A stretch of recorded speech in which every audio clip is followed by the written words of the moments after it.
Olá, seja bem-vindo ao Linha de Frente, onde a gente conversa com personalidades que nos ajudam a entender o presente da Bahia e, quem sabe, projetar como será o futuro do nosso estado. Eu tenho aqui hoje um jovem político que já tem uma trajetória vitoriosa na política baiana, prefeito, ex-prefeito da cidade de Coribe e atualmente deputado estadual, uma posição de destaque como presidente da Comissão de Agricultura da ALBA. Estou falando de Manuel Rocha, do União Brasil. Seja bem-vindo, Manuel. É um prazer conversar com você. Obrigado, Pablo, pela oportunidade de estar aqui com você hoje. Eu quero conversar com você sobre o Legislativo, sobre o Executivo, sobre como estão os trabalhos na ALBA e, principalmente, a produção agropecuária no nosso estado. Você concorda comigo que uma grande vocação da Bahia é justamente o agronegócio? Com certeza, Pablo. O agronegócio representa um terço do PIB baiano, é quem sustenta a nossa economia nos momentos de crise, como foi agora na pandemia, quem gera emprego e renda para a nossa gente. Então, é um setor que precisa ser prestigiado, ser fortalecido pelo governo do estado. Na sua comissão, na comissão que você preside, quais os tipos de debates que passam por ela, e é uma comissão valorizada no sentido de sempre ter quórum, sempre ter participação dos seus colegas? Com certeza, todo tema alheio que interessa ao setor agropecuário passa pela Comissão de Agricultura e Política Rural da ALBA. Já discutimos lá diversos temas, desde a importação das amêndoas de cacau, pelo Porto de Ilhéus vindo do continente africano, que gera uma revolta muito grande dos produtores aqui do nosso estado, as invasões de terra, que houve uma mobilização muito grande lá na ALBA, produtores rurais de todo o estado da Bahia, pedindo ao governo do estado uma posição sobre a segurança jurídica. E agora um projeto polêmico que foi discutido no dia 5 sobre a proibição da pulverização aérea, um projeto de lei apresentado pelo deputado Hilton Coelho do PSOL. Eu tenho uma curiosidade sobre esse projeto e sobre como andou o debate agora no início do mês de setembro. A proibição dessa pulverização aérea, segundo especialistas, pode fazer com que os produtos agrícolas, ou seja, a feira que vai para a nossa mesa, fique mais cara. Como é que você enxerga esse problema? Com certeza. E prova disso é o Ceará. Foi o único estado do Brasil que aprovou esse projeto até agora. E o prejuízo estimado pela Federação da Agricultura do estado do Ceará é um prejuízo para a economia da ordem de 100 milhões de reais desde 2019, quando o projeto foi aprovado. A pulverização aérea, muitas vezes, é o único modo de se combater pragas e doenças em culturas altas, como a cana-de-açúcar, como algodão, como banana. Então, é essencial. É um modo de aplicação muito seguro, eficaz. Existe uma legislação federal que regulamenta a fiscalização a nível federal, a nível estadual, a nível municipal. Todos os defensivos agrícolas são aprovados no Ministério da Agricultura, no Ministério do Meio Ambiente, no Ministério da Saúde. Então, essa ferramenta é aplicada com total segurança. Então, a gente vê um discurso, um debate muito ideológico daqueles que criticam essa ferramenta, esse modo de aplicação defensiva através da pulverização aérea. Caso venha a ser vetada a pulverização aérea ou proibida, ou quem sabe taxada, algum tipo de obstáculo a esse tipo de artifício na produção do campo, você acha que seria um retrocesso para o agronegócio? Com certeza. Dados da Federação da Agricultura do Estado da Bahia indicam um prejuízo da ordem de 10% do PIB baiano, se aprovando um projeto para proibir a pulverização aérea. Por isso que houve nessa audiência pública uma mobilização muito grande por conta dos produtores rurais para poder convencer os deputados, através de um debate técnico, da importância da pulverização aérea. Um avião substitui 4, 5 pulverizadores manuais, então existe um menor contato do defensivo através dessa pulverização aérea, que já existe também, além do avião agrícola, o drone, que é ainda mais preciso, que é ainda mais efetivo. Então a tecnologia ela veio para poder aumentar a produtividade. Aumentando a produtividade, existe o barateamento dos alimentos. Então, por isso que os produtores defendem essa tese de que, em se proibindo a pulverização aérea, a produtividade diminui e aí, inevitavelmente, haverá um aumento de preço. Eu estou conversando hoje aqui no Linha de Frente com o Manuel Rocha, ele é deputado estadual, 39 anos, preside a comissão que fala sobre agricultura e produção rural aqui no nosso estado da Bahia. Um tema que ronda a comissão que você preside, ronda os trabalhos da Assembleia, é a ocupação dos movimentos agrários, movimento do sem terra, por exemplo, a ocupação que teria crescido nesse ano, principalmente quando o presidente Lula assumiu o poder. Tem relação entre o PT estar no poder e aumentar as ações do MST? Veja bem, Pablo, não tenho dúvida. Vejam vocês que o número de invasões de terra aumentou significativamente com a posse do presidente Lula lá em Brasília. A gente passou aí 4 anos praticamente sem nenhum problema de invasão de terra e desde o dia 1º de janeiro, diversos municípios aqui do nosso estado sofreram com invasões de terra, o que gerou uma mobilização muito grande dos produtores rurais, como eu disse há pouco, né, e foram lá na Assembleia cobrando do governo do estado uma posição enérgica contra essas invasões. A gente ressalta isso aqui, não viu nenhuma autoridade política do governo se posicionando contra essas invasões de terra. Então, isso gerou aí um debate muito forte e uma pressão para a instalação da CPI das invasões de terra, que teve todas as assinaturas necessárias para a sua instalação, mas uma decisão aí do presidente de não instalar. Houve um recurso para o Tribunal de Justiça. O Tribunal de Justiça, através de uma liminar, determinou a instalação da CPI, mas até agora ela não foi instalada no âmbito da Assembleia. Paralelo a isso, lá na Comissão de Agricultura, nós requeremos também ao presidente da Assembleia a instalação de uma subcomissão especial para também estar acompanhando esses processos de invasão de terra que geram insegurança jurídica, né, no nosso estado. Eu quero conversar também com o deputado Manuel Rocha sobre agricultura familiar. Estive há pouco na Bahia Farm Show, um trabalho excelente que é feito no Oeste, em Luiz Eduardo, em Barreiras, e muito foi comentado, inclusive pelo governador, sobre a possibilidade de convivência pacífica entre a agricultura familiar e grandes produtores. Como é que você enxerga isso? Concordo plenamente. O agronegócio ele se compõe dos grandes produtores e do pequeno produtor. O agronegócio é um ciclo, que leva o alimento desde da terra, do plantio, da colheita, até a mesa, do cidadão.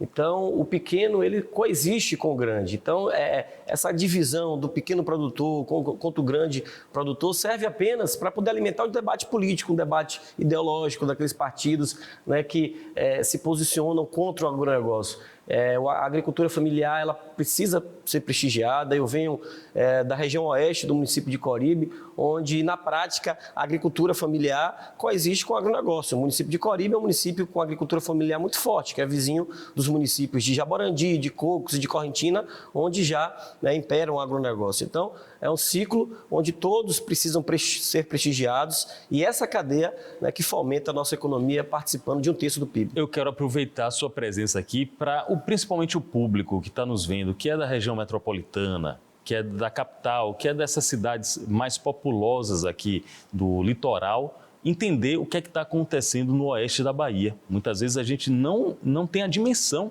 da verdadeira revolução que está acontecendo no oeste. Estou falando de municípios com extensão territorial grande, grandes produtores e com muita eficiência na produção agrícola, até de nível mundial. Explica para a gente como está sendo esse processo de 30, 40 anos para cá. Verdade, Pablo. Se você voltar à década de 80, o Oeste, uma região com grandes terras, era um local deserto. A gente chegava lá e falava, aqui não dá para produzir nada, com grandes cerrados, grandes gerais. E houve imigração muito grande do pessoal do Sul, do Rio Grande do Sul, de Santa Catarina, do Paraná, que vieram para o Oeste da Bahia e acreditaram na década de 80 em investir aqui. E hoje, o Oeste é uma grande potência econômica do nosso estado. Nós somos os maiores produtores de grãos do estado, o que leva a Bahia a ser o 7º maior produtor de grão do país. A pecuária é muito forte, uma bacia leiteira muito forte. Então, o agronegócio do Oeste baiano é o coração econômico do nosso estado. E faltava muita infraestrutura para o Oeste, sem estrada, com deficiência energética. E esses desbravadores, os produtores rurais que chegaram na década de 80, fizeram um milagre. Ainda hoje ainda existem grandes dificuldades, mas como você pôde participar da Bahia Farm Show, que é a maior feira agropecuária do Norte e Nordeste, a gente tem muito ainda a crescer, então realmente o oeste da Bahia é o motor econômico do nosso estado. Aliás, na Bahia Farm Show, muito foi comentado sobre a necessidade de melhoria de infraestrutura, principalmente a questão energética. Não dá para produzir muito com quantidade e com qualidade se não tiver uma estabilidade de energia, um fornecimento de energia abundante. De que maneira os deputados e a Assembleia podem ajudar nesse processo de conscientização?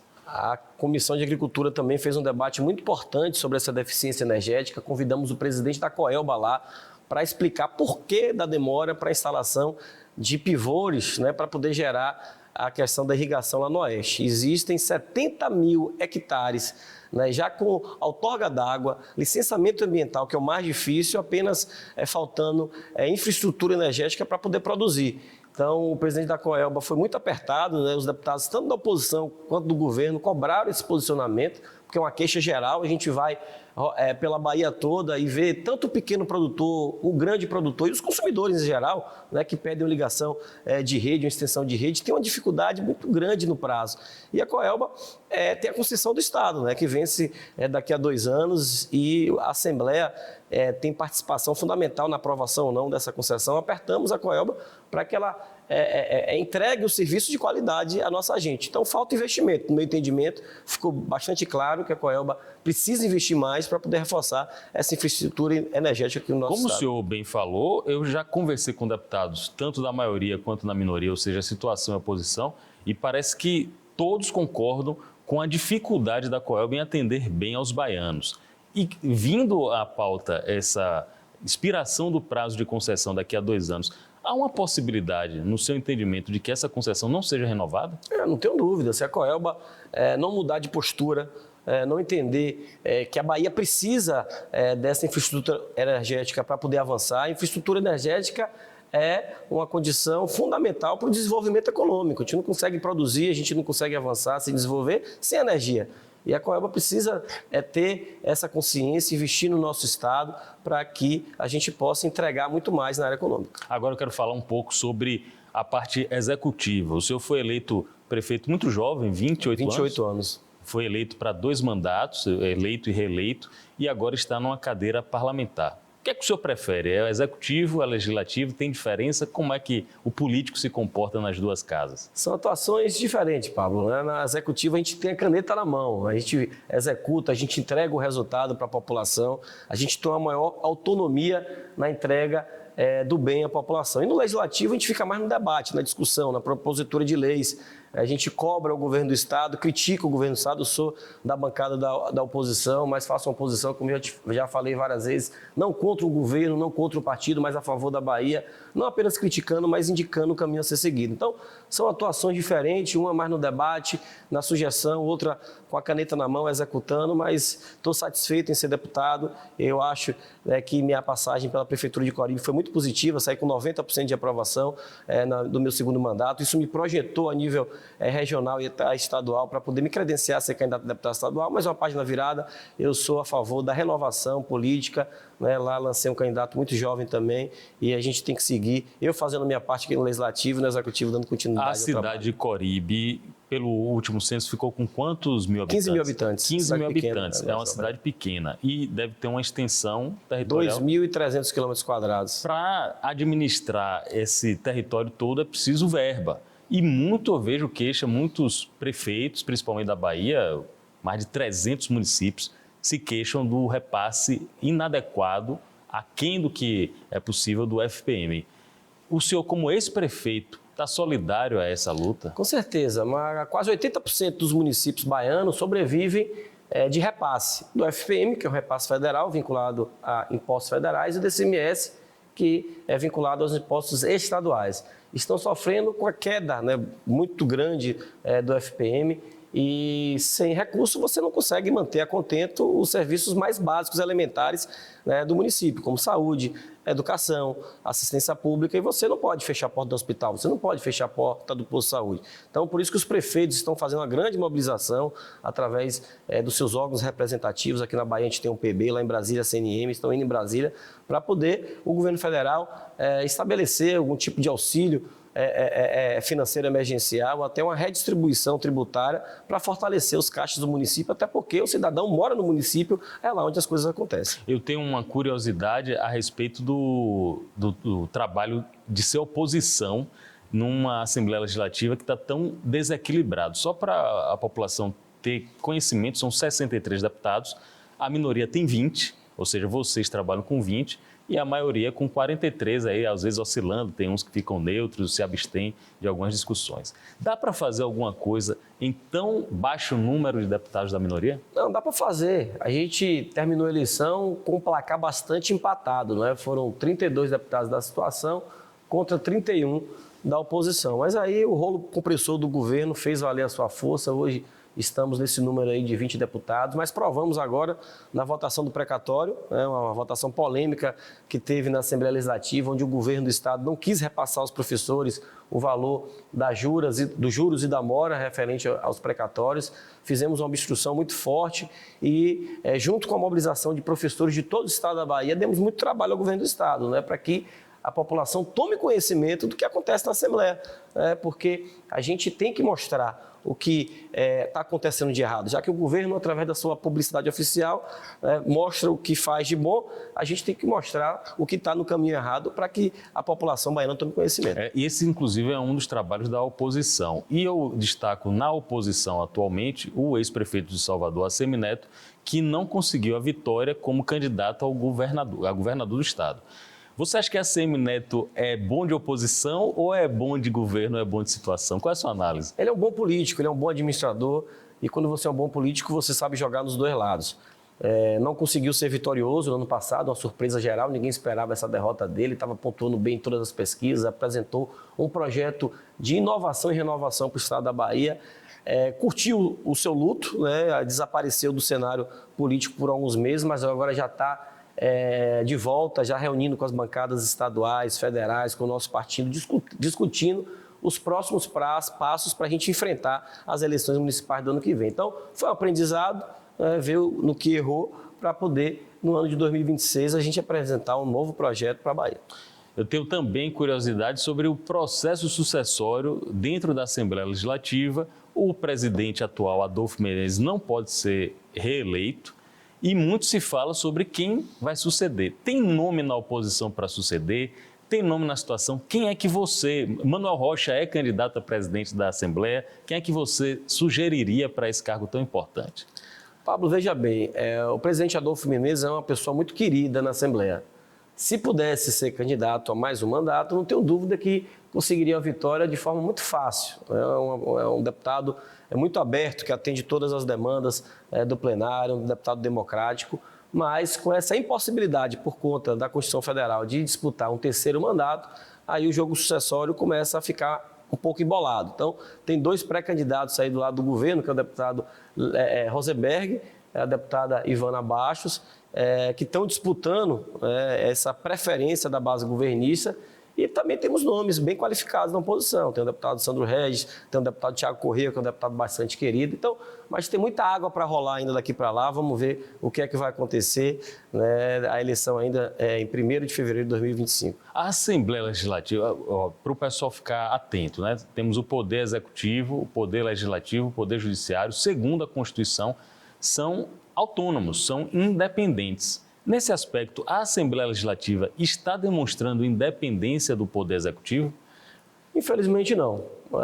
Eu não acredito nessa independência por conta até da força que o governo do Estado tem sobre a bancada no governo do Estado. Vocês vejam um caso bem típico. A deputada Olívia Santana, que sempre defende a pauta da educação, defende os professores, ficou bastante constrangida, imagino eu, agora nessa votação dos precatórios, onde foi chamada de traidora pela própria classe que ajudou a eleger ela, porque votou a favor do governo nessa questão para o não pagamento dos juros de mora do precatório. Então, às vezes, os deputados governistas têm que se abster das suas convicções, dos seus pensamentos, para votar de acordo com o que o governador manda para lá. E isso retira, evidentemente, a independência do parlamento. Estou conversando com o Manuel Rocha, do União Brasil, jovem deputado, 39 anos, depois de experiência em 2 mandatos como prefeito de Coribe, agora está na Assembleia Legislativa da Bahia.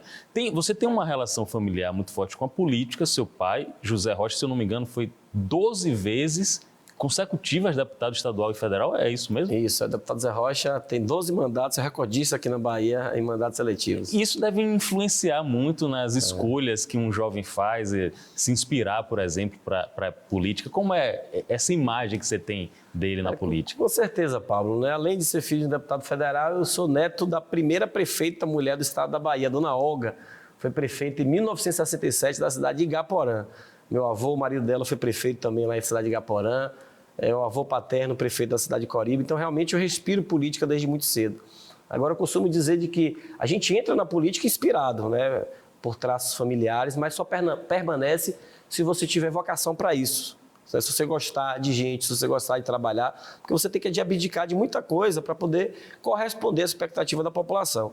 Então, eu, como você falou há pouco, fui 2 vezes prefeito de Coribe, uma cidade pequena, saí com 90% de aprovação, estou no meu primeiro mandato e faço a política porque gosto, né? Porque gosto do debate, gosto de realizar, me sinto realizado e enquanto eu tiver dentro de mim essa vontade de transformar, eu estou na política. A partir do momento que eu cansar, eu dou oportunidade para outros, porque a política tem que ser oxigenada. Fazer uma pergunta para você, aliás, é uma pergunta que deve ser feita a qualquer autoridade que vem aqui no Linha de Frente, porque é o tema, na minha opinião, mais emergencial da Bahia. Junto com a saúde, é o tema segurança pública. Como é que você está enxergando a questão da segurança pública, briga de facções, população se sentindo acuada em várias zonas do estado da Bahia e agora com muita intensidade aqui em Salvador? Você tem sugestões, por exemplo, para o governador, para o secretário de Segurança, de como a gente combater esse crime organizado? Com certeza, o governo do estado, na minha opinião, perdeu o controle sobre a segurança pública.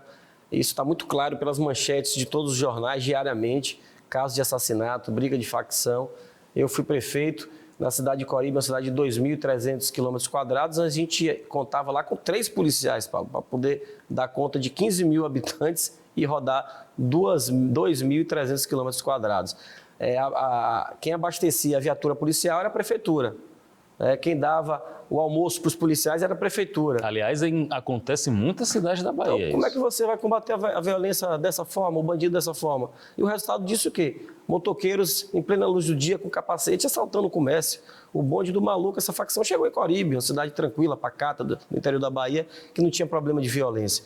Então, qual é a solução? Qual é a alternativa? Investir em tecnologia, né? Câmeras, essas câmeras de reconhecimento facial, câmeras de monitoramento, não só na nossa capital, em pontos, né, de grande multidão, mas também nas pequenas cidades, na entrada, na saída, para evitar roubo de banco, né, aumentar o efetivo policial. Veja você, com 3 policiais na cidade de 2.300 km², 15 mil pessoas, 3 policiais não tem nem como atender uma ocorrência, né, que tiver uma situação mais grave. Então, precisa, né, chamar e aumentar o efetivo da tropa, dar condições em relação de armamento. Então, são sem números de ações que podem ser feitas. Agora, falta vontade política. Eu até acredito na capacidade do atual secretário de Segurança Pública, eu conheço ele, é uma pessoa capacitada. Agora, se ele não tiver autonomia e não tiver investimento do governo do estado, boa vontade só não vale. Recentemente, o deputado Sandro Regis, que é uma voz da oposição, é muito respeitado entre os pares, chegou a mencionar a possibilidade de intervenção federal na segurança pública da Bahia. Não é um exagero, não, Manuel Rocha? A intervenção federal nesse momento, que tira bastante autonomia do governo do estado nessa seara? Veja bem, isso são ideias que chegam através desse sem controle, né? Dessa situação sem controle do nosso estado. Eu moro ali na Graça, né, que é perto ali do Calabar. Durante a madrugada, há 2, 3 dias atrás, eu acordei de madrugada com os tiros, o som dos tiros de fuzil, de revólver, por diversas vezes, entendeu, Pablo? Então, a população baiana, principalmente a soteropolitana, está realmente muito assustada. Então, a gente fica procurando alternativas para poder resolver esse problema. O governo do estado, o governador Jerônimo tem 9, 10 meses, né, que está no comando para poder resolver, mas o grupo político dele está 17, não resolveu até hoje. Então, o Sandro Regis viu essa oportunidade, já que existe esse alinhamento do governo do estado com o governo federal, de pedir o apoio. Então, tem muito da vaidade, de você achar que está se apequinando de trazer um apoio do governo federal. Eles são parceiros, são do mesmo grupo político, então não vejo problema do estado receber ajuda para poder enfrentar a criminalidade. Hoje, o convidado aqui no Linha de Frente é o deputado estadual Manuel Rocha, presidente da Comissão de Agricultura de Produção Rural aqui no nosso estado, uma comissão importante dentro da Assembleia Legislativa, importante também no âmbito da sociedade, porque está discutindo temas muito relevantes. Como o senhor falou, grande parte do nosso PIB, praticamente 1/3 do nosso PIB, passa pelos produtores agropecuários e muitos desafios fazem com que a Bahia se torne um potencial ainda maior nesse segmento. O que é que você colocaria como missão do governo para melhorar as condições dos produtores, dos grandes, dos médios, pequenos? O que é que precisa ser feito com mais urgência aí na condição de ex-prefeito, de executivo, que você faria se estivesse na cadeira do governador? Infraestrutura, Pablo. Infraestrutura na construção e manutenção de rodovias para o escoamento da produção. Infraestrutura energética, como já falamos há pouco, para poder se instalar novos pivôs de irrigação, principalmente no oeste da Bahia, para que a gente possa produzir em milhares de hectares que esperam essa questão da energia. Precisamos também de segurança jurídica, para que não haja invasão de terra e os produtores possam ter o direito à propriedade privada assegurada. E principalmente o apoio do governo do estado na questão tributária. Evidentemente que o governo tem um papel fundamental nesse setor para poder a gente avançar. Existe um potencial de crescimento muito grande do setor agropecuário e eu não tenho dúvida que é quem alavanca e segura a economia do nosso estado. Um último questionamento que eu sempre faço aqui, porque é um tema importantíssimo e fala sobre infraestrutura, sobre logística, é a Ponte Salvador-Itaparica. Muitos especialistas colocam que seria um equipamento capaz de inverter ou até, quem sabe, impulsionar grande parte do trânsito de mercadorias em nosso estado. Na opinião do deputado, vai sair essa ponte e quando vai sair? Difícil acreditar, depois de tantas promessas, né? Governador Wagner, governador Rui Costa, governador Jerônimo, todos eles já deram prazos, né, que foram vencidos sem nada de concreto. Mais de 300 milhões de reais do governo do estado, dinheiro da gente, do nosso povo, foram investidos nesse projeto e até agora o que existe é promessa, né? Nós torcemos para que saia do papel um projeto importante, obra importante de desenvolvimento para o nosso estado, mas com tantos prazos descumpridos, eu acho que essa novela está difícil de acabar com um final feliz, mas eu acredito, torço, né, para que saia do papel, mas falta boa vontade e principalmente competência do governo do estado de fazer essa obra sair do papel. Ex-prefeito de Coribe por 2 mandatos, agora na primeira legislatura como deputado estadual, eu tenho que perguntar isso. O seu pai tem muito trânsito, o José Rocha tem muito trânsito em Brasília. 6 mandatos como deputado federal, 8 mandatos como deputado federal em Brasília. Chega uma hora que a pessoa já pensa em aposentar. No seu caso, você pensa em Brasília também? Acho que com certeza, né? Todo político ele almeja o crescimento, né? Comecei como prefeito, hoje estou como deputado estadual. O deputado Zé Rocha já está há 48 anos na vida pública, 12 mandatos, já contribuiu muito, 12 mandatos consecutivos e tudo tem início, meio e fim.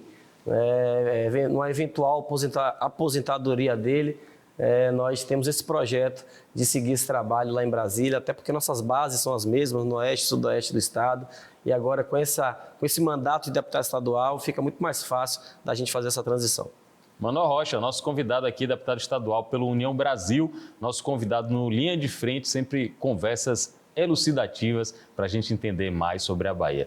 Obrigado pela presença, seja sempre bem-vindo, trazendo novidades para o público baiano. Obrigado, Pablo, pela oportunidade. Um abraço a todos e até o próximo encontro. Valeu.